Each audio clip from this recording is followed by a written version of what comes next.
When I opened my eyes, I thought I had woken into someone else's life. Everything around me was white, too white to feel real. The walls, the curtains, the sheets tucked tightly around me. Even the light bleeding through the blinds felt sterile. For a moment I wondered if this was death, the afterlife painted in hospital white. Then pain rushed in like an electric current, shattering that illusion. It started in my legs, sharp and burning, before climbing up through my ribs. I tried to move, but something heavy clamped around me. Metal bars, I couldn't feel my toes. Panic rose in my throat. A sound pulsed beside me, steady, rhythmic, cruelly calm. Beep, beep, beep. My heartbeat monitored and magnified. Proof that I was alive. Proof that I was trapped. When I turned my head, I saw a table beside the bed with a plastic cup of water and my phone lying next to it. The screen was cracked but still glowing faintly. I reached for it, my hand trembling. There was only one voicemail. From Mom. Her voice filled the room, bright and carefree, the sound of someone who had never once worried about the person she was calling. "Hi, sweetheart, it's Mom. Your dad and I are already at the airport. We're about to board our flight to Paris with Ethan. Don't call us while we're abroad, the roaming fees are ridiculous. Get well soon, okay? Oh, and thank you for the credit card. It covered the tickets. Love you." The message ended with laughter. Not hers alone, Ethan's voice echoed faintly in the background, full of excitement. I didn't move. I just stared at the ceiling while the room began to spin around me. My throat went dry, my chest tight. I replayed the voicemail twice, hoping I had misheard, but every word stabbed the same way. They were on their way to Paris, and I was here alone, held together by rods and stitches. The nurse came in, her shoes whispering softly on the linoleum floor. She smiled when she saw my open eyes. "Oh, good. You're awake. How long?" I asked, surprised by how small my voice sounded. 3 days, she said, checking the monitor. "You're stable now, the doctor will be here soon. You had multiple fractures, but the surgery went well." I nodded slowly. My tongue felt heavy. "Did my family come by?" The nurse hesitated. Her pen stopped midair. "They visited, once. You were still unconscious." "Did they leave a note?" She shook her head. "They said they'd call." When she left, the silence grew unbearable. Only the steady beeping remained, like a clock counting down the seconds of something I didn't understand yet. Outside the window, the sky was gray, the kind of color that swallows the city whole. Raindrops crawled down the glass in uneven trails. For a long time, I just watched them fall, one after another, until they blurred together. It should have been enough just to be alive. But all I could think about was how easily people moved on once you were no longer useful. The next morning, a doctor with warm brown eyes came in, flipping through my chart. "Viviana Jordan," she said gently, 28 years old, software engineer, sustained bilateral fractures, mild internal bleeding, you're lucky." "Lucky," I repeated. The word tasted bitter. She looked up from her clipboard. "You'll walk again, but it'll take months. Physical therapy, patience, and a lot of courage." I nodded, staring at the faint reflection of my face in the monitor. I looked pale, older, like someone who had lived several lives in a single night. "Do you have anyone staying with you?" she asked. "My parents," I said automatically. Then I paused. "They're traveling." "Traveling?" "In Europe, Paris, I think." Her expression faltered just slightly. She didn't say anything for a while. Then she sighed. "Well, we'll take care of you until they're back." She smiled, but it was the kind of smile people give when they don't know what else to say. That night, after the hallway lights dimmed, I unlocked my phone again. My fingers still shook from medication. There it was, Mom's post on social media. A photo of the three of them in front of the Eiffel Tower. Dad with his arm around Ethan, Mom holding a cup of hot chocolate, all of them glowing under the cloudy Paris sky. The caption read, "Finally, a well-deserved vacation after years of sacrifice. Merci, Paris." A comment from Ethan followed. "Thanks to the Bank of Viviana for funding our soul-healing journey." There was a laughing emoji at the end. My hand went cold. I tried to breathe, but the air in my chest turned solid. They hadn't just left me, they had used me to get there. Every flight ticket, every hotel bill, every glass of wine paid for by my exhaustion. The nurse's earlier words echoed faintly, "We'll take care of you until they're back." Back, they were never coming back. Not for me. I turned off the screen and stared into the dark window, where my reflection floated like a ghost. The rain outside was relentless.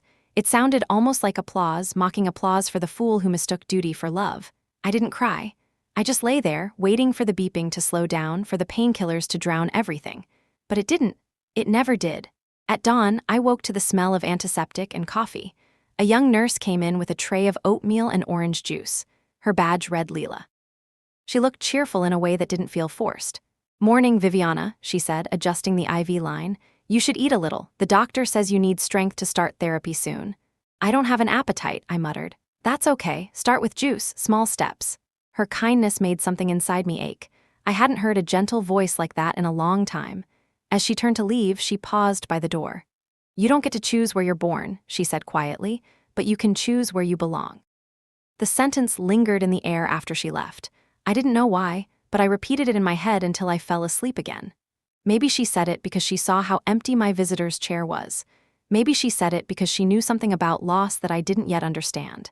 Either way, it stayed with me, and for the first time since waking up, I thought, maybe this isn't the end.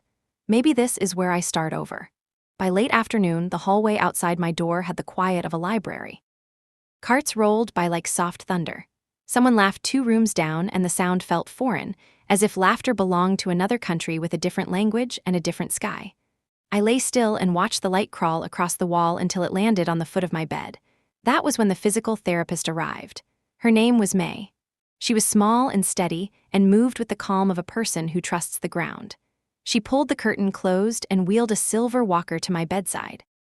Her eyes met mine and held them without pity.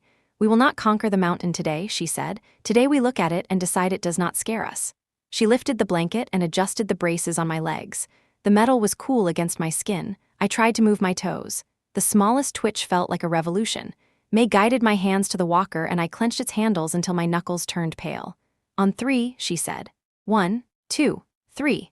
The first attempt was a tremor through my entire body. I rose half an inch and fell back, breathless. A second try lifted me just enough to feel the weight of me fighting gravity. I could taste iron in my mouth though I was not bleeding. May did not rush. She waited through each breath like an anchor. Again, she said. I pushed and rose, not to standing, not even close, but enough to see the world from a new angle. The ceiling lights were no longer directly above me. The window felt nearer. When I lowered back onto the pillows, my heart was racing and my hands shook. I was smiling. Every step begins long before the feet move, May said. It begins when you decide. After she left, I rested with my eyes closed and felt the slow settling of my pulse. It was the first time since waking that I believed a different life might be reachable if I kept choosing it, one difficult motion at a time. Evening thickened around the building. Leela returned with a cup of chamomile tea that steamed like breath on a winter morning. She set it down and pulled the chair closer to my bed. Do you want company? She asked. I nodded. We watched a rectangle of sky bruise purple and then turn the soft color of ash. I told her my name again as if saying it might anchor me. Viviana, I said. I build payment systems. I used to think that meant I understood value. She rested her elbows on her knees and listened as if time had stopped to give me room. I started sending money home after my first promotion, I said. At first it was for something specific. A leaking roof, a medical bill, then it was the car, then the insurance, then little things that were not little at all. The amounts kept growing. Somewhere along the line it changed from help to expectation. I built a spreadsheet for it. It made me feel in control. And did it? She asked. I let out a breath. No, numbers are neat. People are not. She did not offer advice. She did not tell me what I already knew. She just handed me the tea. You can choose where you belong, she said again, and then she was gone, the scent of chamomile warm in the air. I picked up my phone and opened the Notes app where my old budget templates lived. Color-coded cells stared back at me like a map of a city I no longer wished to visit. I scrolled through months of transfers and felt a sensation like standing at the edge of a cliff and realizing the drop was taller than I believed. There was a line for house utilities, a line for car payments, a line that simply read Ethan projects. The last line was blank, the one meant for me. My mind wandered to smaller rooms in time. A kitchen that smelled like dish soap and fried onions. My mother swaying between stove and sink with the choreography of a woman who trusts her own efficiency. My father behind a newspaper, the pages opening and closing like wings. Ethan's sneakers tossed in the hallway, dragging in dirt like a trail he wanted admired. There were good days. I allow myself to admit that. There were days with music and a pot of soup on the stove and sunlight thick on the table. There were times my mother laughed so hard she had to catch the counter to keep from tipping over. But even those memories feel threaded with a lesson I did not know I was learning. That my job was to be reliable. That my job was to be responsible for stabilizing everyone else. I remember the first time I asked to keep some money back. It was a Sunday, quiet, the kind of day that should float instead of scrape. I had visited home and we were sitting at the table. Steam curled from mugs of coffee. I had rehearsed the sentences in the car, and still they came out with jagged edges. I want to start saving for a down payment, I said. I can keep helping, but I need to reduce how much I send every month. My mother blinked as if a light had flickered. My father did not look up from the paper. Ethan laughed from the living room without hearing the conversation, but punctuating it anyway. The moment stretched and stretched until I felt it would snap. Then my mother spoke in a soft voice that could cut glass. We raised you with everything we had, Viviana. Is this what it comes to when a child forgets?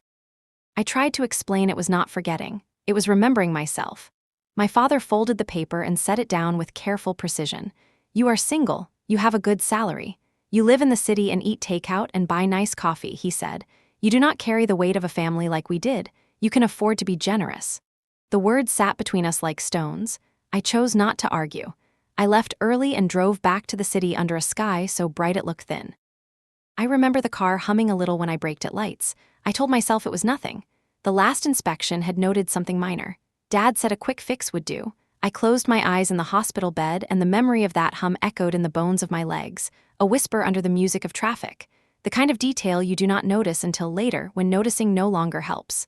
The next days followed a rhythm the body learns when it has no other choice. Wake, pain, medication, therapy. Rest, repeat. Leela taught me to breathe through the spikes. May coaxed an extra inch of movement out of my joints until we celebrated small victories like holidays. Dr. Ramirez visited in the evenings when her rounds slowed and told me stories of patients who healed because they decided to. There were hours when fear tried to make a nest in my lungs. What if I never walked without a limp? What if I could not sit at a desk long enough to return to work? What if I did return and felt the same emptiness I felt before, only heavier?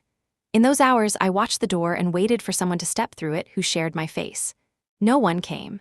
On the third night, I woke to the sound of rain clawing at the window and the city breathing like a great animal. I reached for my phone and scrolled past messages from coworkers, a few friends, a neighbor who offered to water my plants. My thumb hovered over my mother's name and then moved on. I opened my banking app instead. A warning banner flashed at me about a password change required. I entered the old one, and the app unlocked with a familiarity that felt intimate and wrong. The transactions lined up in tidy rows, each a story told without context. An airline code I recognized. An upscale hotel in the 7th arrondissement. A boutique I had passed on a trip years ago when I walked the city alone and ate pastries on park benches because solitude was sweet then. I closed the app and set the phone down. I was shaking, but it was not the cold. Morning arrived carrying the smell of disinfectant and the rumble of laundry carts. Leela appeared with a small card in her hand. She set it on the table and smiled. For your wall, she said, a little proof that you are not doing this alone. The card was simple, white with blue ink. Family is who stays when you fall apart. Beneath it, she had written 4 names. Leela, May, Dr. R. Henry. Henry was the night security guard who liked to tell stories about his years working concert venues. He would wave at me through the open door and slide a mint onto the tray as if it were contraband. He said a hospital runs on courage and sugar in equal measure. I taped the card to the wall where the light could find it. I stared at the 4 names until the letters blurred. Something loosened in my chest. If they could be my family for now, then maybe I could allow this room to be a kind of home. Not forever, just for as long as it took to gather the scattered pieces of myself and remember how to stand. May arrived later with a walker and a plan. We made it to sitting. We made it to almost standing.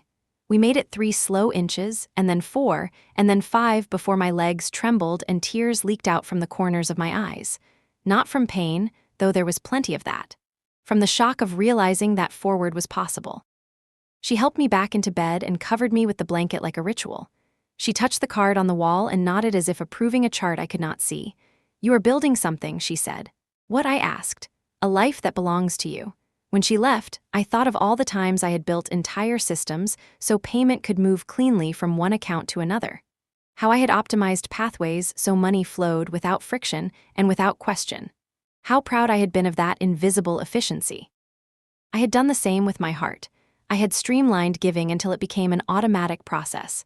A clean line out, no checks, no pauses, no inquiry into whether the destination deserved the source. I slept for an hour and woke with the tiredness that follows hard work rather than the heavy fog of grief. The difference felt like the difference between rain that soaks and rain that cleans. Toward sunset, the doctor stood at my door and asked if she could come in. She sat in the chair Leela favored and looked at me as if I were a person rather than a case. "Do you have a plan for where you will go when we discharge you?" she asked. I thought of my apartment. The few steps up to the front door, the narrow bathroom, the way the light falls across the rug at 9 in the morning. I thought of the silence I would meet there and the way it might either soothe me or swallow me. "I will figure it out," I said. She nodded. "We will not rush it." She rose to leave, then paused. "You are doing very well, Viviana." I wanted to tell her that wellness is a strange word when your legs are tied with metal and your heart is learning to breathe on its own. I wanted to tell her that doing very well felt like standing in a river at night and trusting the current knows where to place you. I said thank you instead. After she left, I opened the Notes app and created a new file. I titled it The Cost of Love. Under it, I wrote a single sentence. "I am done trying to buy what should be given freely." I stared at the sentence until the meaning settled. It did not feel angry. It felt like a door opening somewhere inside my chest. Behind it lay a road I could not yet see, only sense, a thin ribbon leading out of the hospital and back into a life I would choose 1 centimeter at a time. The rain had stopped. The city lights climbed the window and held there, flickering softly as if nodding along with my breath.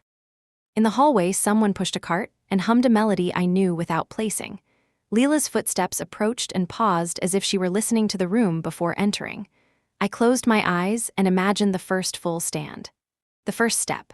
The first time I reached the window without help and pressed my hand to the glass to feel the night on the other side.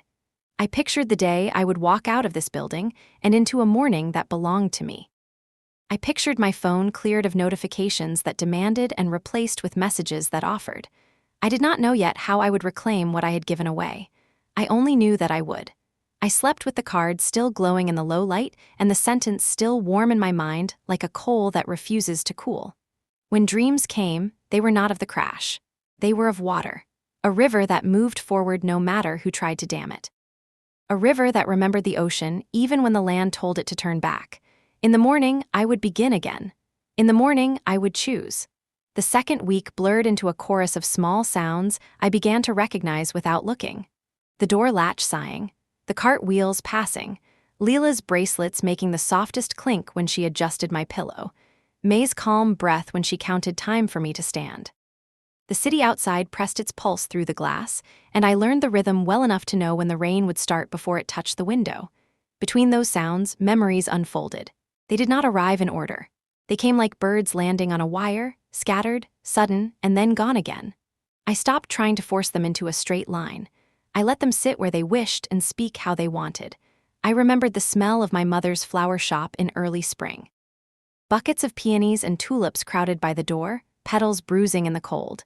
I stood behind the counter while she wrapped a bouquet and told a customer that beauty was the only thing worth buying twice. She smiled when she said it, and the customer bought 3 bouquets. After the door closed, my mother leaned toward me and whispered that charm is a seed you plant in people.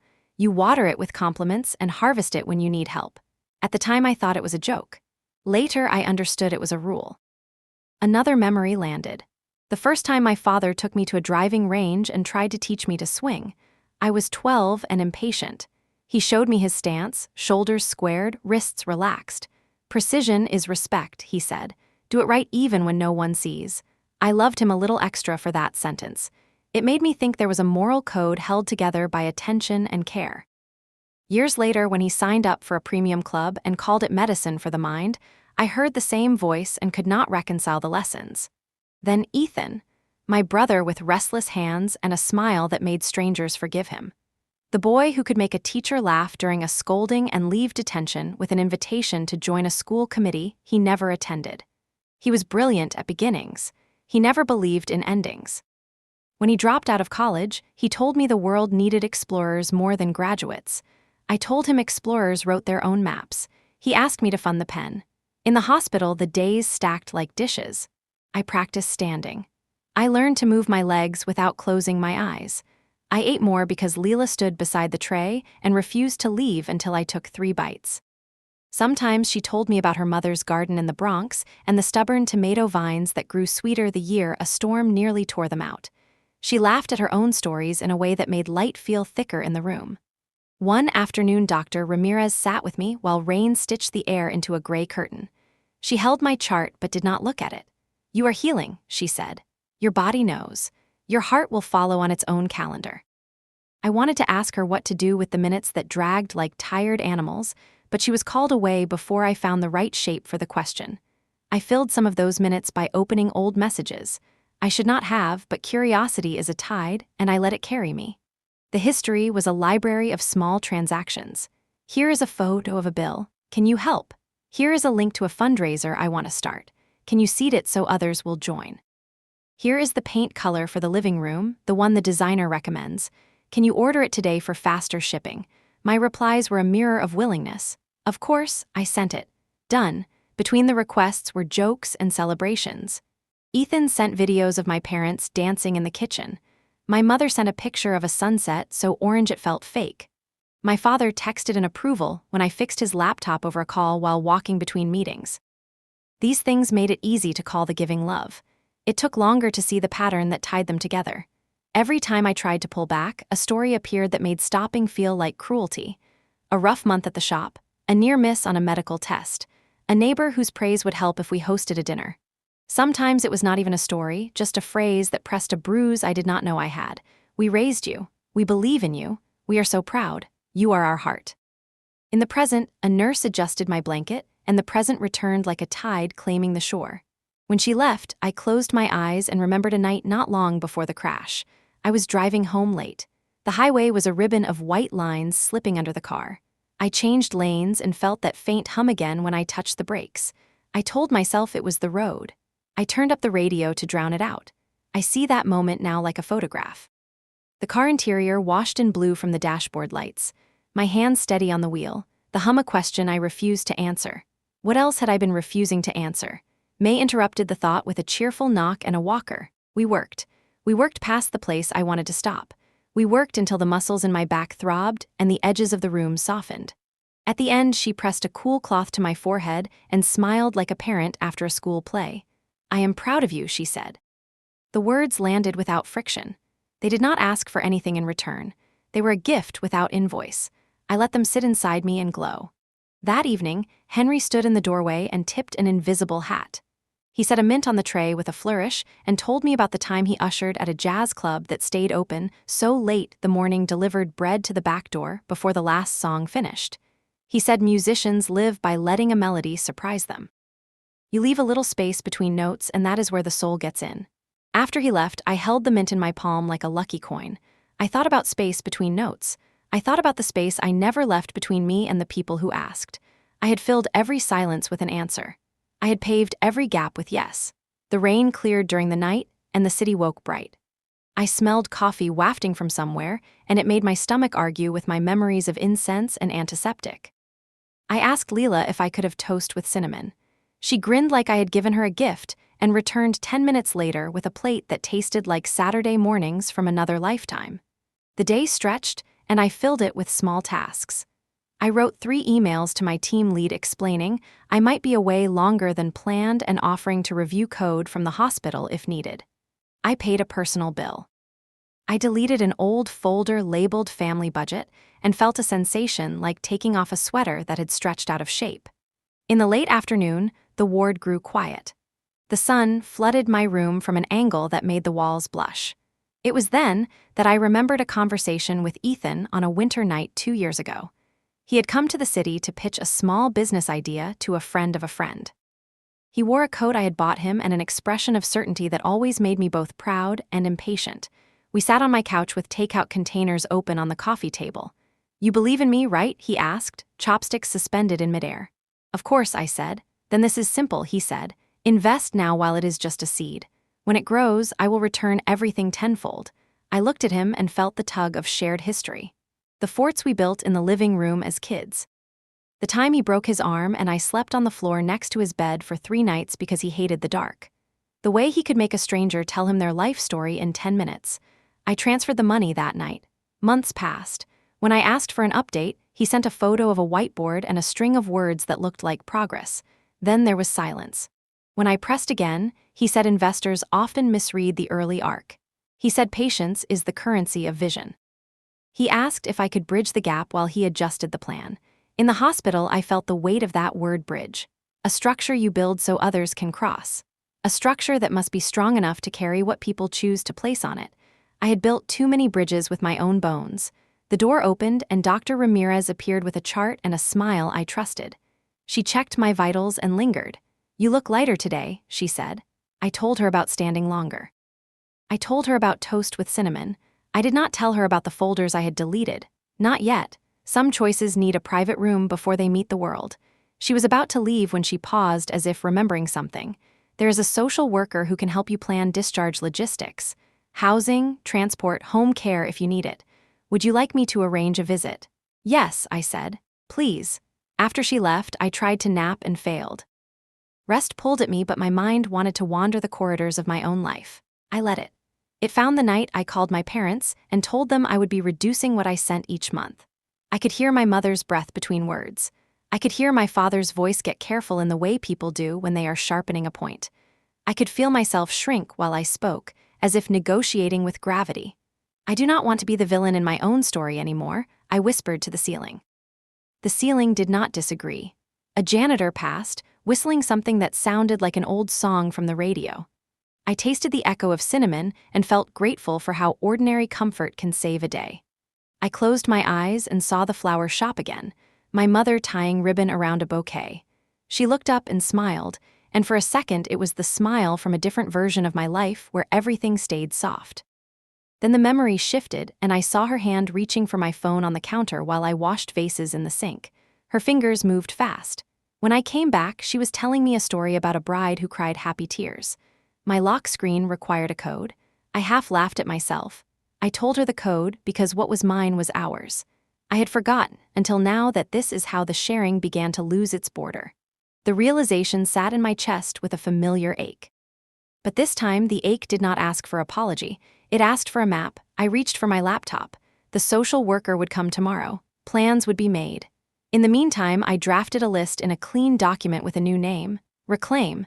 I wrote the smallest first step at the top. Call the bank and change the recovery email. Then the second step. Review shared accounts and remove linked devices. Then the third. Order a physical security key so my phone alone was not a door anyone could open with a story. I paused. I breathed. I wrote a fourth step that had nothing to do with computers. Choose someone who earns access to the tender parts of my life.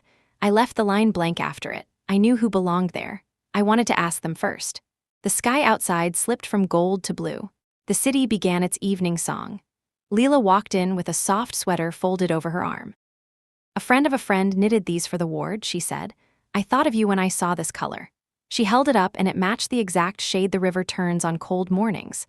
I slid my arms into it, and the wool hugged my shoulders with the promise of warmth that stays. I felt foolish for the gratitude that flooded me, and then decided there is no such thing as foolish gratitude. There is only the right size of thank you. "You look like yourself," Leela said. "Maybe this is the first time I do," I said. She laughed softly. Then she said goodnight and left me in a room that felt less like a hallway between lives and more like a small home with good light. I lay back and watched the ceiling. I listened for the beeps and hums I had learned, and beneath them I heard something else. Not a sound. A shape. The outline of a future that did not depend on anyone's permission. It was simple and almost plain. It looked like a front door I could lock and unlock from the inside. It looked like a table with 2 chairs instead of a crowd of obligations. It looked like a phone that did not fright me when it rang. The walker stood near the bed like a loyal animal. I reached a hand out and touched its cool handle. "Tomorrow," I whispered. The word felt like a promise. It did not demand a miracle. It only asked that I show up. The morning after I made my list, the hospital felt lighter. Not brighter, just less heavy in the chest. Leela helped me braid my hair because the angles were still awkward with the IV. She hummed something under her breath that might have been a lullaby. I asked where she learned it, and she said her grandmother sang it every time the power went out when she was a child. They would light one candle and sing until fear turned quiet. When she left, I whispered a few of the sounds myself, not words, just the melody. The room listened back. The social worker arrived before noon, a tall man with the calmness of someone used to witnessing lives in transition. He spread a folder across the tray table and talked through discharge dates, home support, options for physical therapy near my apartment. His questions were precise. Who will pick you up? Who will stay the first night? Who will help with groceries? I answered each one with "I will manage," because it was the only answer that felt honest. He nodded. Then he said, recovery doesn't have to mean alone. Independence and isolation look similar at first, but one heals you and the other hollows you. After he left, I opened my laptop again and reread the list titled Reclaim. Each line pulsed like a heartbeat. I added a fifth step: learn what love looks like when it isn't owed. Days turned to small rituals. Breakfast at 7, therapy at 10, tea at 4. Every repetition stitched time together. The body began to remember movement. The mind began to loosen its grip on what it could not fix. But memory is a jealous thing. It hates being left behind. One night, unable to sleep, I scrolled through old photos. Holidays, dinners, birthdays. The smiles looked rehearsed. I noticed how I was always the one behind the camera, the one holding the cake, the one giving rather than receiving. My mother's eyes were sharp in every frame, my father's smile perfect for neighbors, Ethan's easy grin never once directed at me. I wondered if they ever looked at these pictures and saw what I did, one person carrying the weight of everyone's joy. My phone buzzed then. A notification from a number I didn't save but knew by rhythm. Missed payment reminder, family card ending 6228, the family account. I had forgotten to cancel that one. My stomach tightened. I opened the banking app. It was linked to my email, still shared with my mother's recovery address. I reset everything and clicked Remove User Access. The confirmation message appeared. You are now the sole owner of this account. I stared at those words longer than I should have. Ownership. Such a simple thing, and yet it felt like a resurrection. 2 days later, the doctor said I was ready to walk a few steps without the walker. May stood beside me, hands steady but not touching. I pushed myself upright, weight trembling through metal and bone, and took 3 slow steps. Each one hurt. Each one felt like an argument with gravity, but I did not fall. When I reached the chair across the room, Leela clapped once, soft but proud. May smiled and said, "You see, the ground remembers you." I sat and laughed for the first time in weeks, not because it was funny, but because laughter suddenly belonged to me again. That night I dreamed of my family's house. The scent of lilies from the shop drifted in from the backyard. I walked through the living room. My father was watching a game, shouting at the screen. My mother was counting receipts. Ethan sat with a controller, eyes bright in the glow of the TV. None of them looked up. I opened my mouth to speak, but no sound came. Then I realized I wasn't really there, just a reflection in the window behind them, invisible and fading. I woke up crying without sound. Leela found me like that during her morning round. She didn't ask what happened. She just placed a hand on my shoulder and said, "Sometimes the body weeps for what the heart already buried." The simplicity of her voice broke me open again. I cried harder until the pressure eased and left only space. Later that day, while flipping through channels on the small TV mounted on the wall, I stopped on a travel segment. Paris in summer.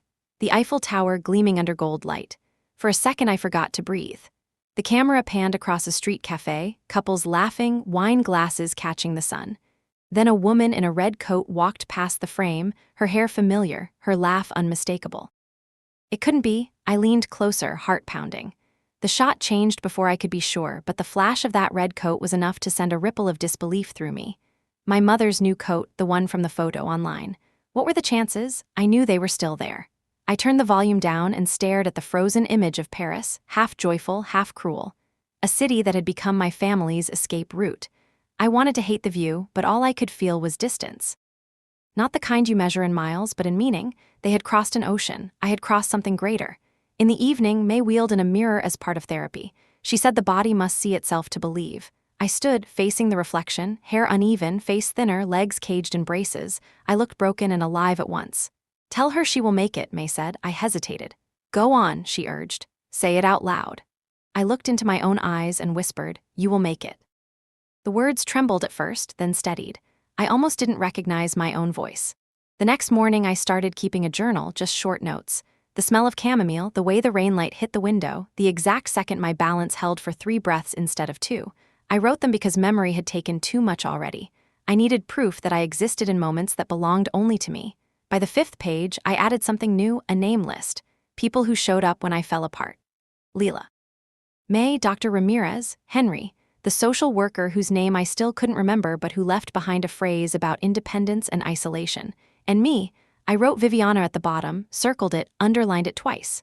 For the first time, it felt right to include myself. That night, the city outside was restless. Sirens somewhere far away, wind pushing against the glass. I opened my phone and checked my messages. Still nothing from them. I waited a long time before realizing I wasn't waiting for an apology anymore. I was waiting for silence to become peace, and in a way, it already had. I turned off the screen, lay back, and whispered into the dark, "I forgive you, but I'm done." The words hung in the air, gentle and final. Somewhere inside me, something closed and something else opened. Tomorrow would begin the search for what remained after the giving stopped. And I knew, this time, the search would start with me.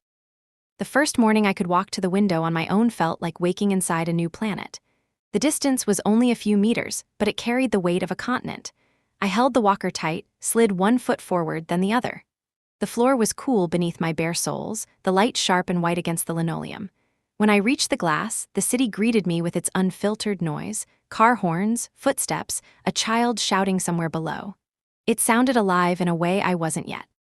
I pressed my palm against the glass and whispered, "Almost." The reflection looking back at me nodded like it believed me. Leela arrived soon after with coffee that wasn't on the hospital menu. "Contraband," she said, grinning. The smell filled the room, rich and human. I took a sip and nearly cried. It tasted like before. While she tidied the table, my phone lit up with an old notification, new voicemail. I frowned. I thought I'd listened to everything. Leela glanced at the screen. "Need privacy." "Maybe," I said. When she left, I sat back on the bed, turned the volume low, and pressed play. "Hi, sweetheart," my mother's voice began, cheerful and echoing slightly as if recorded in an airport lounge. "We're boarding in a few minutes. Paris today, Florence tomorrow. Don't call, roaming fees are murder. The doctor said you'll be fine, so no need to worry. We figured we'd take advantage of the summer deals while they last. Oh, your card went through perfectly for the upgrade. Thanks, love." I froze. Upgrade, my thumb trembled against the phone. I played it again. The background noise sharpened, announcements, laughter, the clink of glasses, then Ethan's voice, "She won't even notice, Mom, she's asleep." A crack ran through the air that had nothing to do with sound. I opened my banking app. The numbers lined up like tiny betrayals. A charge from an airline 2 days after the crash. A payment to a travel agency. Hotel bookings, designer stores. The scrolling motion turned my stomach. One line stopped me cold. Flight reservation, booked June 3. My accident was June 17. They had planned the trip long before.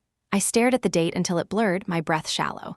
Every conversation from the month before replayed in my head, my mother's soft sighs, my father's talk about needing a break after all these years, Ethan's promise to start contributing soon. None of it was random. They had been preparing their escape while I was still sending money. The room tilted. I closed the app and set the phone down before I threw it.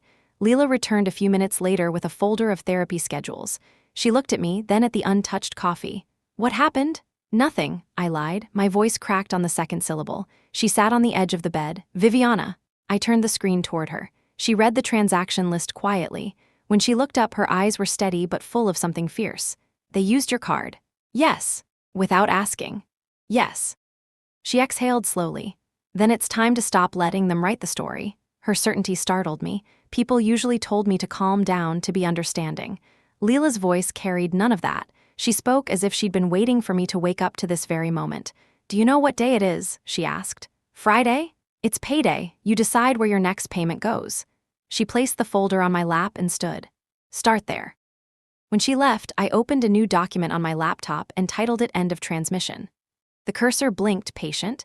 I typed a single sentence. "They left me for a vacation I paid for." It didn't look real on the screen. It looked like a line from someone else's tragedy. I wrote another. "I am the invisible sponsor of my own abandonment." Then I stopped writing because my hands shook too hard. That evening, Dr. Ramirez stopped by with her usual warmth. "You look troubled," she said, setting down her tablet. "Pain?" "No, realization." She pulled a chair close. "That's often worse." I told her everything, the voicemail, the dates, the quiet clarity of seeing the pattern for the first time. She listened without interrupting. When I finished, she leaned back and folded her arms. "Viviana, you cannot heal while standing in the same fire that burned you. Sometimes family is the flame."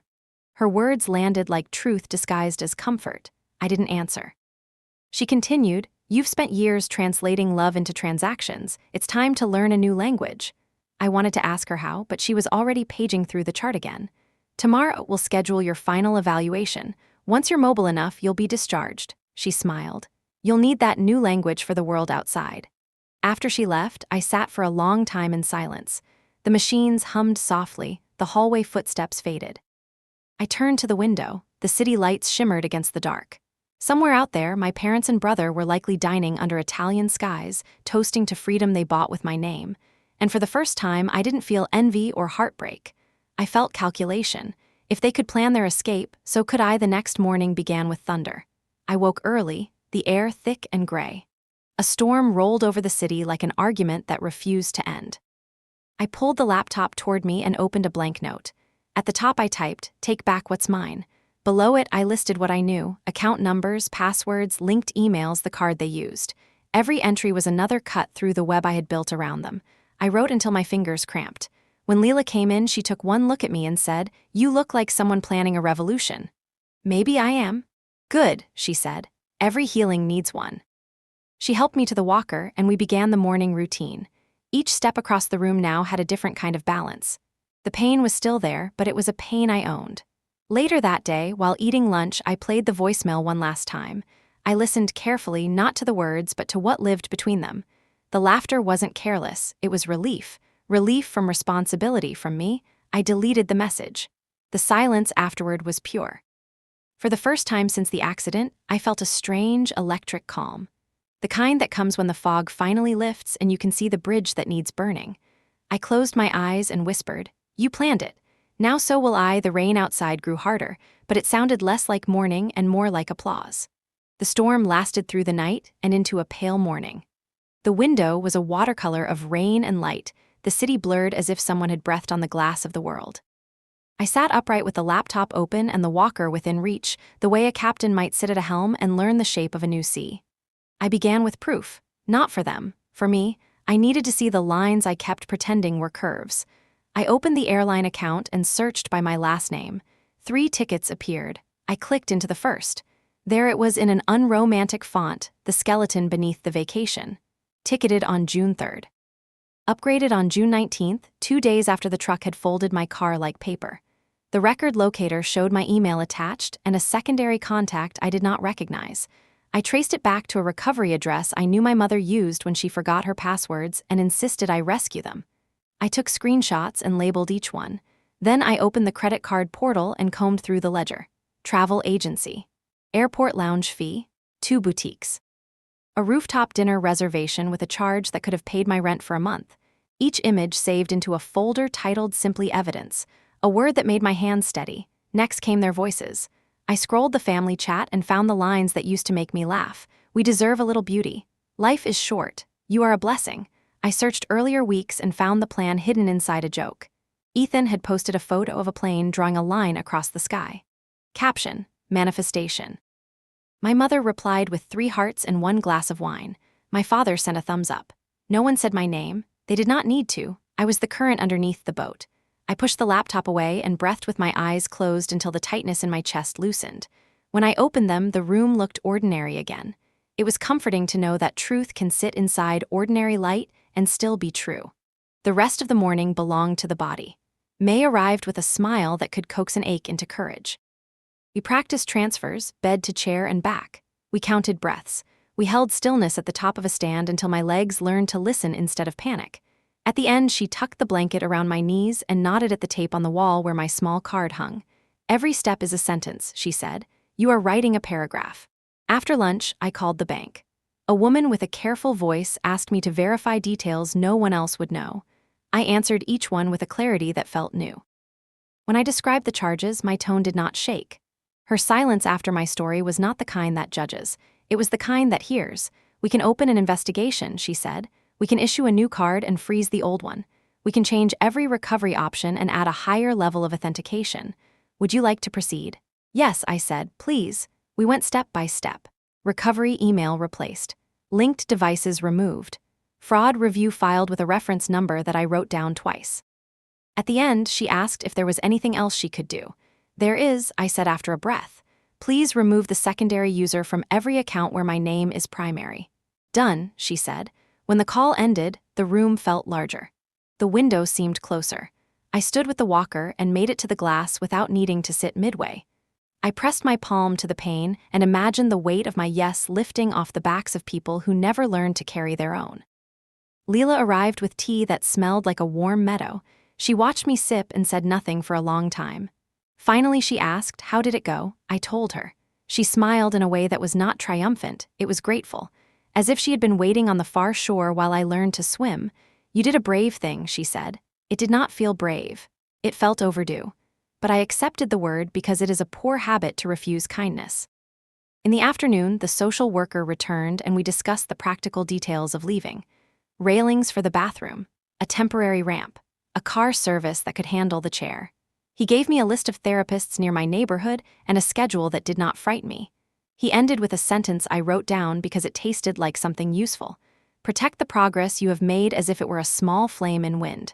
When he left, I opened my email and wrote to a colleague I trusted. I told her I would be on medical leave longer than planned and asked if she could forward me anything that needed eyes but not movement. She replied within minutes. She said the team missed my calm under pressure. She said to heal first and let work wait its turn. I stared at her message and felt a small sting behind my eyes. It is strange how simple decency can suddenly feel like luxury when you have lived on a diet of conditional affection. I turned the phone face down and breathed. In the distance, thunder muttered once more as if unhappy the day dared to grow quiet. Evening brought a visitor who did not expect anything from me. Henry shuffled in with his easy walk, left a mint on the tray, and told me a story about a musician who broke a string mid-song and simply changed keys without apologizing. The crowd cheered louder than if the song had gone perfectly. "People love the moment a human stays human," he said. "Never apologize for changing keys." After he left, I unwrapped the mint and let it melt on my tongue until the cool traveled through my mouth like a clean breeze. I thought about keys, about songs that go on because the player decides to keep playing. When night settled, I dimmed the lights and opened the folder of evidence one more time. I did not do it to punish myself. I did it to make sure I would not wake tomorrow and write a kinder version of the past that made room for what cannot stay. The last file was a photo I had missed. My mother in a mirror holding up a pair of sunglasses. The caption read, "Summer shades worth every penny." My stomach clenched, then let go. The emotion came and went like a wave that learns it cannot climb land. I closed the laptop and lay back. The ceiling was a map of soft squares. I traced them with my eyes until my lids grew heavy. Before sleep came, I spoke to the girl in the mirror from therapy.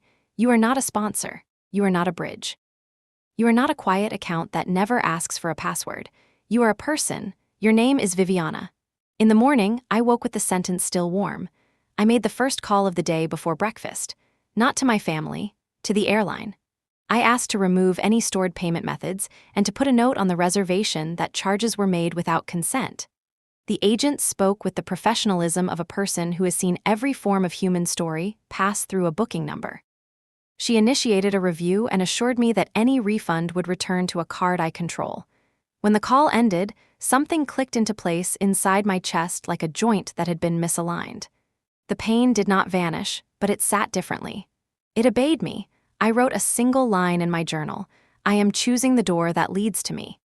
After rounds, after therapy, after a nap that felt like soft rain, I opened the messages again and scrolled up and up until I found the beginning of the thread that had become my life. The first time my mother asked for help. The first time I said yes. The first time Ethan called me his partner. The first time my father praised me in public and scolded me in private for thinking of myself. Each moment had been small. Each one had seemed harmless on its own. Together, they had become a road that led me away from myself. I closed the app and deleted the thread. The screen asked if I was sure. I smiled at the politeness of the question and pressed yes. Sunset found the room full of amber. Leela brought a tiny plant in a paper cup and set it on the sill as if the window needed a heartbeat. She said it was a cutting from the nurse's lounge. She said it thrives when ignored and explodes with green when noticed. "We do not have to choose one," I said. "Exactly," she answered. After she left, I stood without calling for anyone, just to see if I could. The walker stood ready, but I did not reach for it. I placed my feet and rose through the thrum of fear into the steady place above it. I took one small step, then another, then a third. I stopped not because I had to, but because I wanted the victory to end in grace rather than exhaustion. Back in bed, I let the quiet settle. The hospital hushed as if listening for a last note. I thought of the planned trip. I thought of the upgrade. I thought of the laughter in the voicemail and how easy it had been for them to place me in the past tense. The first twist had landed and my world had shifted. It did not drop me. It delivered me. Tomorrow, I would begin cutting the last cords. Tomorrow, I would choose who to call into the circle with me. Tomorrow, I would learn the shape of a life that does not depend on permission. For now, I closed my eyes and imagined a door. On the other side was not Paris or Florence or any place a postcard could capture. On the other side was a kitchen with a small table and a chair that fit the shape of my back. On the other side was a phone that did not ring in panic. On the other side was my name, spoken gently by me. I slept without dreams. The week before my discharge felt like a rehearsal for another kind of life. My steps had steadied enough that May called them real, and the bruises on my knees had softened from purple to yellow, like twilight fading into morning. The hospital smelled of coffee and bleach, but to me it smelled like beginnings. I started walking the corridor each day, passing other patients, nodding at faces that mirrored the same mixture of hope and exhaustion. Some greeted me, some didn't. But every pair of eyes carried a quiet understanding. We were all learning how to be new versions of ourselves. That's when I met Alina. She was sitting in a wheelchair near the window at the end of the hallway, wrapped in a faded green blanket. Her hair was silver and long enough to braid, though she didn't. The nurse had left her there to get some sunlight, but the day was cloudy and the light barely touched her lap. "Mind if I sit?" I asked. She smiled, slow and warm. "Only if you talk." We sat there for 10 minutes before I said anything. Then I told her my name. "Viviana," she repeated, tasting it like a word she hadn't heard in a long time. "That's a name that wants to live." I laughed softly. "That's the plan." She turned her head toward me. "You've been broken recently." It wasn't a question. I didn't answer. "You'll heal," she continued. "Not back to what you were, but to something that fits better." I didn't know it then, but Alina would become the first person I called family after I left the hospital. Over the next few days, I learned she was a retired art teacher who used to paint large canvases of rivers. "Water forgives," she said once. "It keeps moving even when rocks try to stop it." She asked about me, so I told her pieces, the job, the accident, the silence that followed. Not the whole story, not the betrayal. Just enough for her to understand that healing wasn't only physical. "You must learn the difference between pain and harm," she said. "Pain means you're alive. Harm means you're being destroyed." It took me a moment to realize that everything I had endured before the accident had been harm disguised as love. Leela would join us sometimes during her breaks. She brought tea and gossip from the ward. Henry passed by during his rounds, leaning against the doorway with his easy grin. "Two queens holding court," he said once, and Alina made him bow. For the first time in months, laughter didn't sound foreign. One afternoon, Alina asked if I would read aloud from her favorite poetry book. The pages were soft with age, the words smudged by decades of touch. I began to read, my voice shaky at first, but soon the rhythm steadied. "To be alive," the poem said, "is to be a secret the world has not yet guessed." Alina closed her eyes and whispered, "Keep that one." I did. The doctor came by with the official papers. My discharge date was set. The word itself carried weight, like being released from gravity. "You'll have follow-up therapy twice a week," Dr. Ramirez explained, "and a checkup in 3 months. Physically, you're ahead of schedule." I smiled, though part of me felt hollow. The hospital had become my safe container. The world outside was loud, unfiltered, unpredictable. That night, I couldn't sleep. I walked the corridor alone, the echo of my steps soft against the linoleum. In the stillness, I realized how much these strangers had filled the space where my family once lived. They never asked for anything in return, they just showed up. That was the kind of love I had been missing. When morning came, Alina was waiting by the window again. She held something in her hand, a small paintbrush, the bristles worn but clean. "Take it," she said. "I'm not a painter." "You will be something," she replied. "Use it when you start over." I took the brush. It felt weightless, like permission. Later, when I told Leela I was leaving, she hugged me tightly. "You've got people now," she said. "Don't forget that." Henry saluted with a mint balanced on his thumb. May waved from down the hall. Dr. Ramirez smiled but didn't speak. She didn't have to. Her eyes said everything. I left the hospital with a cane, a backpack, and a paintbrush wrapped in a tissue. The sky was overcast but kind. The air smelled like rain that hadn't fallen yet. For the first time since the crash, I wasn't afraid of what waited beyond the door, because I finally understood home wasn't a place you returned to. It was the people who met you halfway. The first breath of air outside the hospital was heavier than I imagined. It wasn't just the smell of cars and wet concrete. It was the weight of unfiltered sound, horns, laughter, footsteps colliding with mine. For a heartbeat, I wanted to run back inside. Instead, I gripped my cane tighter and took a slow step forward. Alina waited by the car the hospital arranged for me. She had insisted on coming. The nurse tried to talk her out of it, but Alina only smiled and said, If she's walking into the world again, she deserves a witness. The ride was quiet. The driver kept the radio low, some soft jazz that melted into the hum of the tires. I watched buildings pass by, tall glass faces I used to rush past every morning without looking. Everything felt both familiar and distant, like visiting a childhood home after years away. When the car stopped in front of my apartment building, I hesitated before opening the door. The steps leading to the entrance looked steeper than I remembered. Elinor touched my arm. "One stair at a time," she said. Inside, the air was stale. My plants were brittle shadows of green. The curtains hung still, the clock on the wall frozen at a time I didn't remember. I stood in the middle of the living room and felt like a ghost visiting my own life. Elinor looked around, her eyes tracing the dust. "You'll make it yours again," she said softly. "Homes can forget, but they remember fast once someone breathes in them." She helped me open the windows. The city's sound poured in: cars, pigeons, someone shouting across the street. It was overwhelming but alive. That evening, I made tea. The kettle whistled too loud in the silence, but it was a sound that belonged to me. Elinor sat in the armchair, the same one I used to read in after work. She noticed a photo frame on the shelf, me and Ethan from a summer years ago, laughing on the beach. She tilted it upright and handed it to me. "Keep it," she said, "not as a wound, but as proof you loved." I set it back on the shelf, face down. "Maybe one day," I said. She nodded, as if understanding without judgment. For the next few days, Elinor stayed with me. The hospital had arranged for a home nurse to visit twice a week, but it was Elinor who brought real calm. She moved around slowly, watering the surviving plants, rearranging books, humming old songs under her breath. At night we talked about her paintings, the rivers that moved even when she couldn't. "I stopped painting when my husband died," she said once. "I thought the river ended with him, but you know what I realized here?" She pointed to her chest. "It was just finding another bank." I smiled. Maybe that's what healing is, finding another bank. One afternoon, she found me staring at my phone. I had been scrolling through unread messages, the kind people send out of obligation, coworkers checking in, friends offering help they didn't mean, a promotional email from my bank reminding me to reconnect with family this holiday season. "Call anyone?" she asked. "No," I said. "I'm just deleting." "Good," she said. "Making space is a kind of prayer."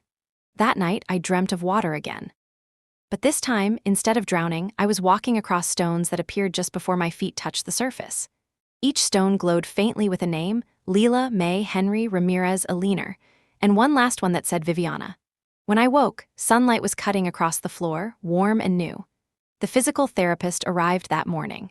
His name was Marco, a man with patient eyes and a backpack full of resistance bands. He had the quiet authority of someone who believed in progress more than pity. "We'll go slow," he said. "Every step you earn is yours forever." By the third session, I could walk from the kitchen to the balcony without my cane.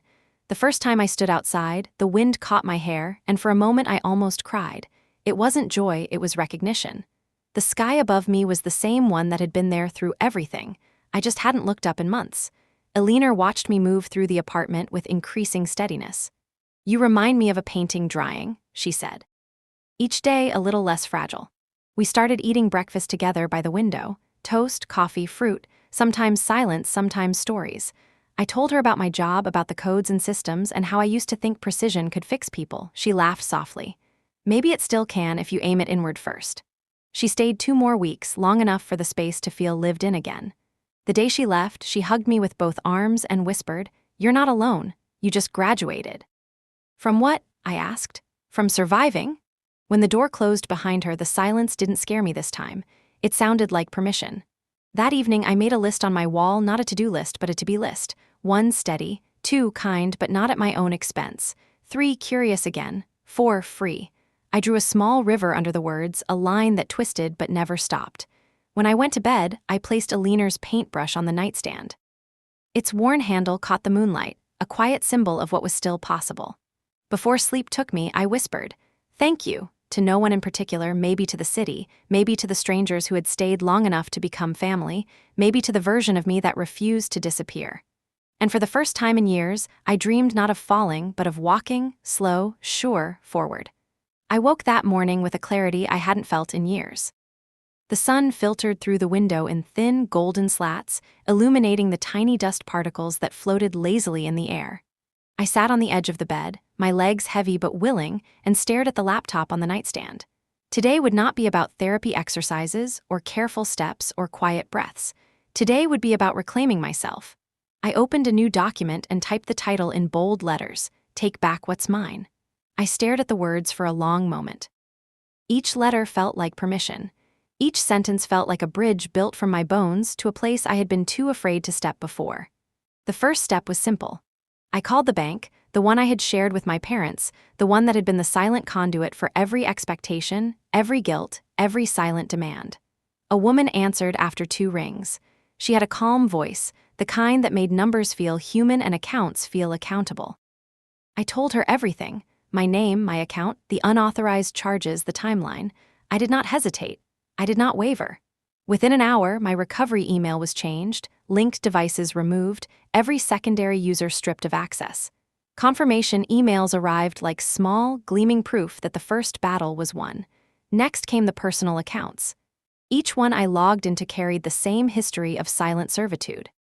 Each transfer, each payment, each automatic approval screamed loyalty that had never been returned. I traced each line, deleted everything unnecessary, and saved screenshots of every change. I built a fortress out of proof, evidence, and digital boundaries. I was no longer invisible, I was the architect. By late morning, my chest was tight from adrenaline and resolve. I leaned back in the chair and let the silence of my apartment wash over me. I realized I had not once paused to notice the space I occupied: walls, air, floors, ceilings, the simple fact that it all belonged to me now. The afternoon brought a leaner over, as if she had known today would require witness and guidance.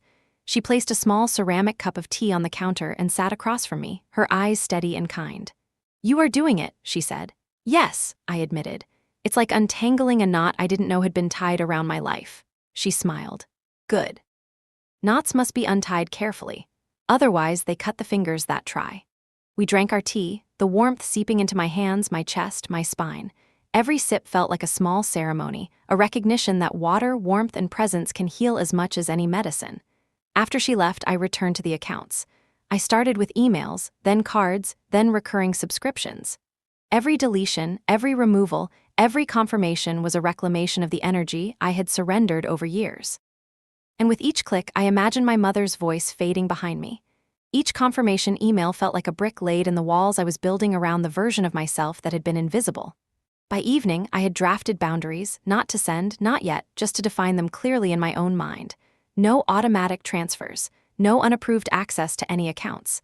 Communication only through agreed channels, respect for my time and decisions. Each line I wrote carried weight, not anger, not spite. Just clarity. I paused and looked at the river sketch beneath my to-do list on the wall.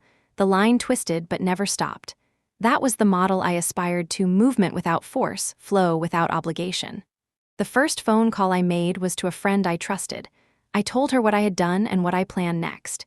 She did not gasp, did not warn, did not hesitate. She simply said, "You deserve this. I've waited for you to see it too." Night fell and I felt the apartment contract around me differently. The shadows were soft. The furniture no longer belonged to memory but to presence. My legs ached in a familiar way, the soreness of strength. I stretched and felt the burn like a signal. I was alive, not because anyone had left me alive, but because I had chosen to remain. I opened the journal and wrote, "I am not anyone's silent sponsor anymore. I am myself, and I will walk forward with proof that I am seen." The first steps had been physical, small, tentative. The next steps were emotional, deliberate, monumental. And tomorrow I would begin the next, setting the boundaries with those who had taken more than they gave. The storm outside had cleared, leaving the city washed in a soft, forgiving light. I realized that freedom was not loud. It was a quiet, stubborn presence inside the chest that finally learned to trust itself. I went to bed that night with a sense of calm that I had not known in years. The apartment was still, the city distant but alive, and I felt like someone stepping into a new life, a life I had claimed by choice. The next morning, I awoke to the low hum of the city and the faint scent of Aliner's tea still lingering from yesterday. My body felt different. The soreness was no longer punishment, but proof of progress. I moved to the laptop and opened a blank document.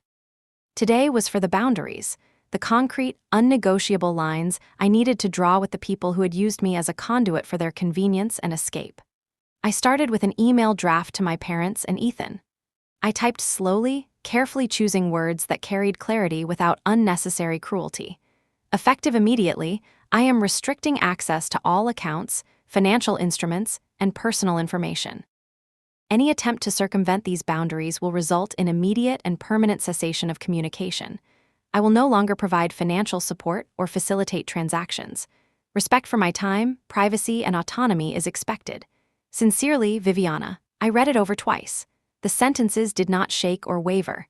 They were calm, precise, and unassailable. For the first time in years, I felt an alignment between what I wanted and what I wrote. Next, I secured my personal devices. Passwords were updated, two-factor authentication enabled, recovery options were removed, every account they could have touched was locked and confirmed. Screenshots of each confirmation went into a folder I labeled proof of control.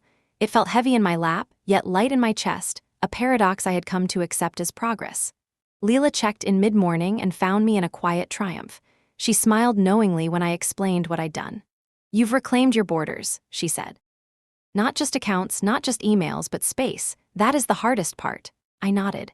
"It feels like a small war, but somehow it's mine to win," she laughed softly. "A war you will not forget." By afternoon, I began envisioning the conversation I would have when they returned, the confrontation that had been delayed for weeks. I didn't plan for anger or revenge. I planned for clarity, for recognition, for the truth I had unearthed through silence, evidence, and careful steps. I rehearsed silently. "I am no longer responsible for you. I am not your invisible sponsor. I am Viviana Jordan, and this is my life." The rehearsal felt like breath and muscle memory. I knew I would need it. That evening, I set up the living room to feel like a stage. Chairs arranged deliberately, light angled to reduce shadows, my laptop closed, documents saved but accessible. The apartment was quiet except for the soft tick of the wall clock. I sat and reviewed my folder of proofs one more time.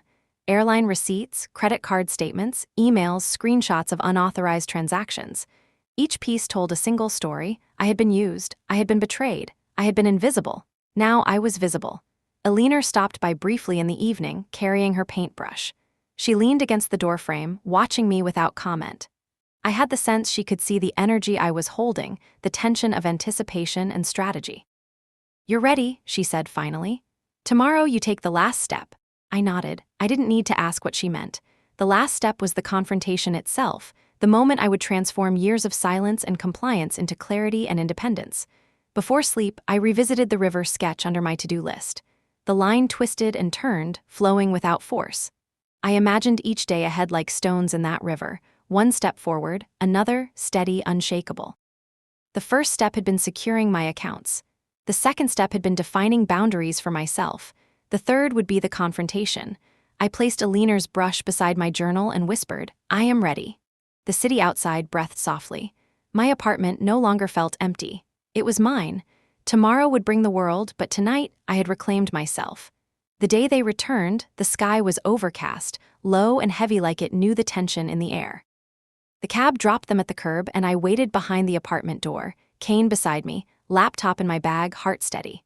The sound of their voices reached me first, laughter, chatter, the easy cadence of people who believed the world owed them passage. I took a deep breath, pressed my hand to the doorframe, and stepped into the living room. My apartment smelled faintly of chamomile and rain that had lingered from the morning. The curtains were drawn just enough to soften the incoming light.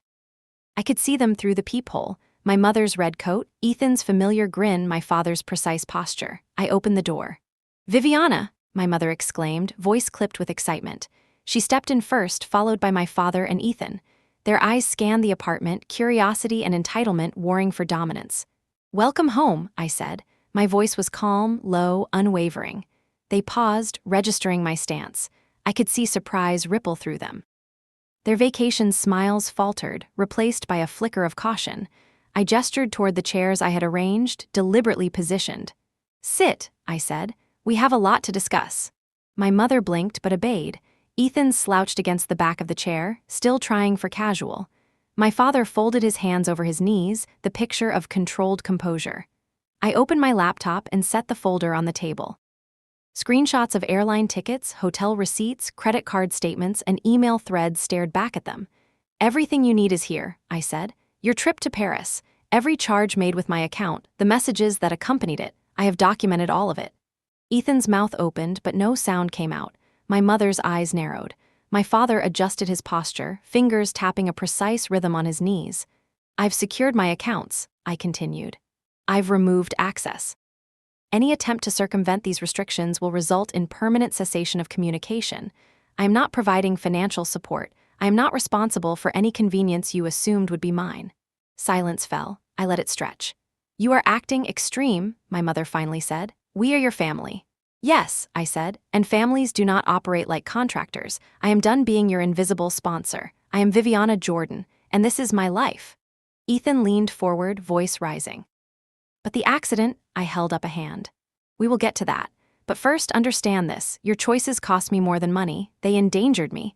The day I crashed, the car I drove had been handled by your assumption of trust. Repairs neglected. Brakes overlooked. You used my vehicle to ferry yourselves while I believed I was safe. That is not care. That is negligence. The room went still. I could see comprehension dawning slowly, mingled with disbelief and fear. I am not speaking from anger, I said. I am speaking from fact. Your choices almost killed me, and yet here I stand, reclaimed, independent, and finally unafraid. My mother's lips trembled. My father's eyes sharpened. Ethan looked anywhere but at me. They realized, finally, that the person they had relied on for decades as a silent provider was no longer invisible. I closed the laptop. This is the boundary, I said. You may contact me only with respect for my time, my privacy, and my autonomy. Any breach ends communication. Permanently. My mother gasped, then muttered under her breath. My father clenched his jaw. Ethan finally met my eyes, and for the first time in years, I saw the measure of fear in him. I did not gloat. I only stood, cane in hand, strong, steady. You will not dictate my life any longer, I said. You will not make assumptions. You will not continue to define me by your convenience. That is the truth. I am done letting you write my story. The silence that followed was thick. They had no words because all their old scripts, all their assumptions, all their entitlement had been dismantled in one quiet, deliberate act. I sat down and closed my eyes for a moment. I did not need to witness their discomfort. I only needed to witness myself, alive, intact, independent. The first twist had already prepared me for this moment. The proof was in the receipts, in the screenshots, in my own heart. But there was one last revelation left, one that would cement the boundaries I had drawn and solidify the independence I had fought for. The conversation continued, softer now. I asked about the vehicle I had driven the day of the crash. My father's shoulders tightened, his precise posture faltering. It was a minor issue, he said quickly, voice too controlled. Yes, I replied. Minor to you, I was in it. The brakes were not properly maintained. The car's safety was compromised because you prioritized convenience over care. That day, your choices nearly ended me. That is negligence. My mother paled. Ethan stared at the floor. The weight of recognition settled in the room. They understood, finally, that what they had considered small details had consequences I had lived through. I felt no triumph, only clarity. And for the first time, the word freedom resonated fully in my chest, not as an idea, but as fact. I was no longer a passenger in my own life. I was the driver, and I would decide the course from this day forward. After the confrontation, the apartment settled into a quiet that felt almost foreign. The air smelled faintly of chamomile and rain from the morning, and for the first time, I noticed how much space there was to move without fear of being pulled into someone else's demands. I moved through the apartment slowly, testing my legs, my balance, my sense of self. Each step felt deliberate, a proof that I had survived the storm, both literal and figurative. The weight of the past weeks, the accident, the betrayal, the recovery, pressured down on me like an invisible tide. But now, for the first time, I felt control. I reviewed the boundaries I had set, every account secured, every device protected, every expectation removed. I realized how much of my life had been dictated by others' convenience, by their assumptions, by the ease with which they could ignore me. That control was gone. I had reclaimed it. Eleanor arrived mid-afternoon with a small ceramic cup, the same one from the hospital. She didn't speak immediately. She watched me move around, arrange a few things, adjust a chair, set a book on the table. "You've done it," she finally said. Her voice carried the calm weight of certainty. "You've taken back what they tried to take from you." I nodded. "It's not done yet. There's more work to be done, emotional work, mental work. But physically, practically, yes, it's mine now." She smiled softly. "Healing isn't just surviving, it's creating a life you actually choose." I thought about the folder of proofs I had collected, the tickets, the receipts, the emails, the screenshots. They told a story, but they also told me something deeper. I had been used, yes, but now I had the power to define how I existed in the world. Later that evening, I sat on the balcony, the city lights flickering beneath the early night sky. The air smelled like wet asphalt and streetlights. I reflected on the morning, on the confrontation. My mother's shock, Ethan's fear, my father's uneasy posture, they had seen the consequences of their choices, but I didn't feel satisfaction. I felt clarity. It was a strange, liberating sensation to realize that their recognition was secondary. My reclamation didn't need approval. My autonomy was mine whether they accepted it or not. I opened my journal and wrote, "Freedom is not granted. It is claimed. One decision at a time." That night, sleep came easier than it had in months. I dreamed not of falling or of being powerless, but of walking through a river, stepping on stones that rose just enough for each foot. Each stone had a name: Leela, May, Henry, Dr. Ramirez, Eleanor, Viviana. Each was a marker of those who had stayed when others left. When I woke, the first rays of sunlight painted the walls gold. I realized the boundaries I had drawn were not walls to keep people out. They were the scaffolding that would let me rebuild myself, piece by piece, without interference. By morning, I began to plan the next steps: securing my apartment, organizing therapy sessions, reconnecting with friends who had not demanded more than they could give, establishing routines that were mine alone. I thought about my work, my passions, my life outside the roles they had forced me to play. The phone sat silent on the table.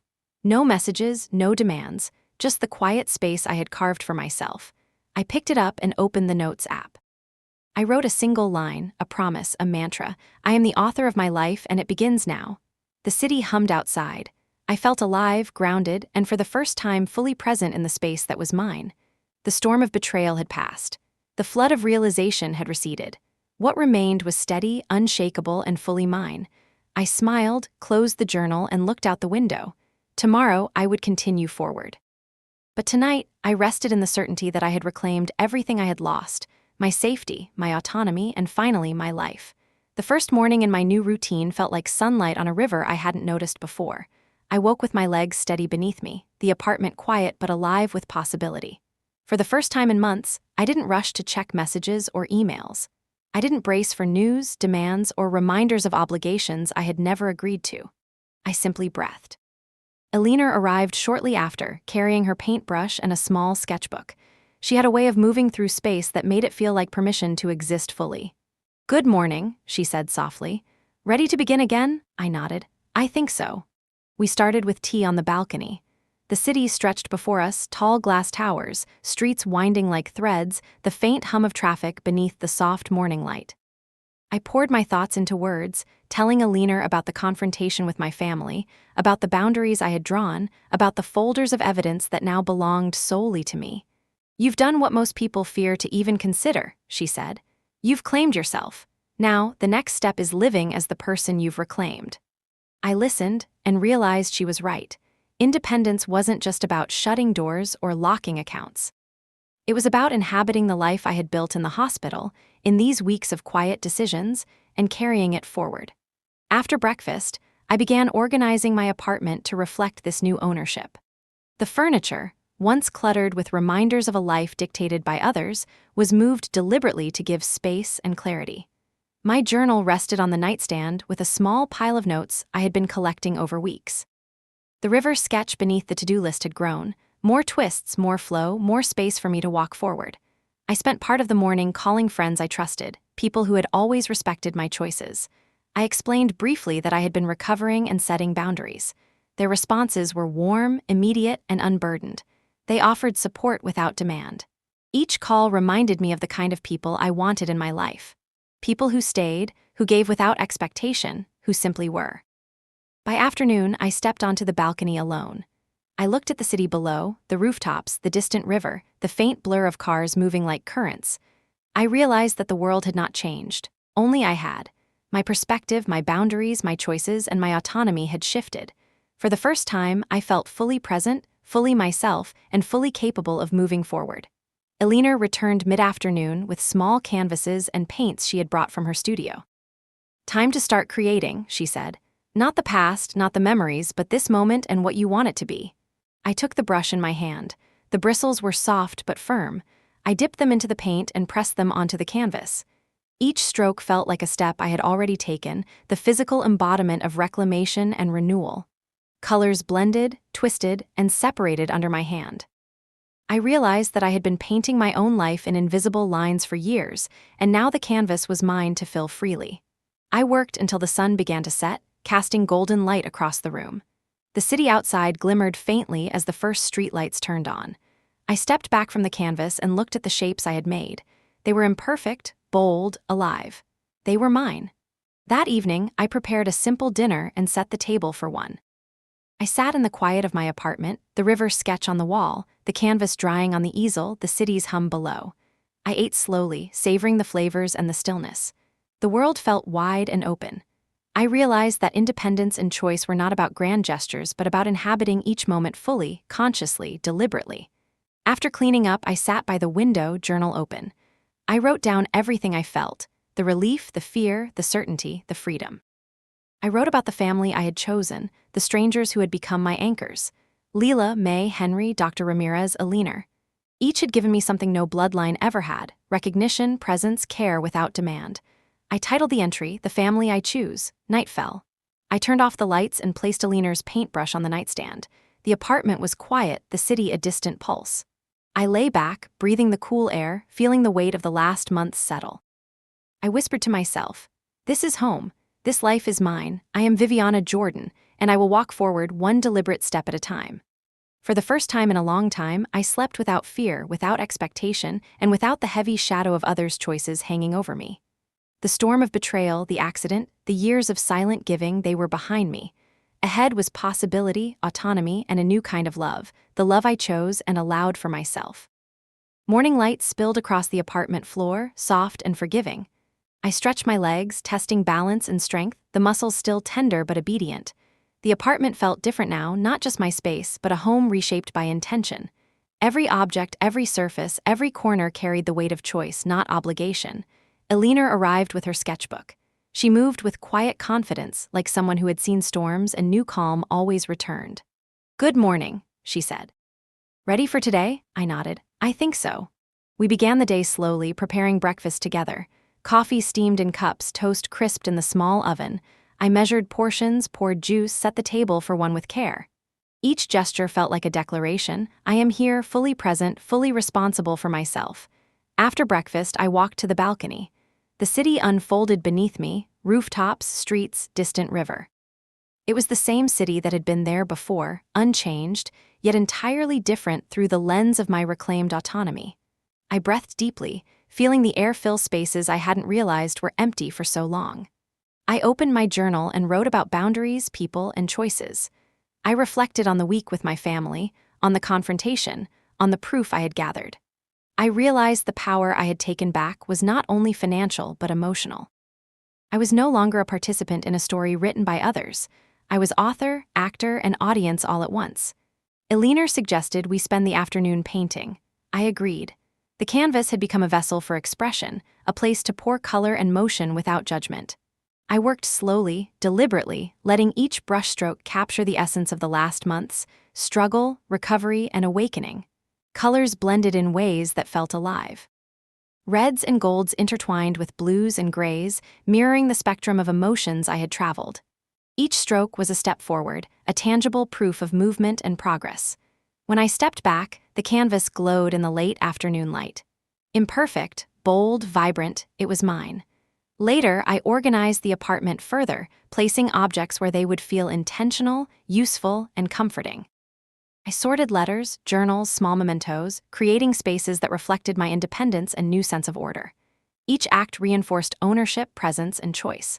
By evening, I prepared a simple meal and sat at the table alone. I ate slowly, savoring the flavors, the quiet, the freedom. The city lights flickered through the window, distant but reassuring, as if acknowledging the life I had claimed. I opened my journal again, writing down names, the people who had stood with me when no one else did. Leela, May, Henry, Dr. Ramirez, Aliner. I added my own name at the bottom, circled it twice. I had allowed myself back into my own life. Night settled softly. I turned off the lights and placed Aliner's paintbrush on the nightstand, a symbol of creation, independence, and care without expectation. I lay back, feeling the weight of the past months settle like a river finding its bed. I whispered to myself, "This is home. This life is mine. I am Viviana Jordan. And I will walk forward, one deliberate step at a time. For the first time, I slept without fear, without anticipation, without obligation. The storm had passed. The city outside pulsed quietly, alive and indifferent, yet perfectly timed to my new rhythm.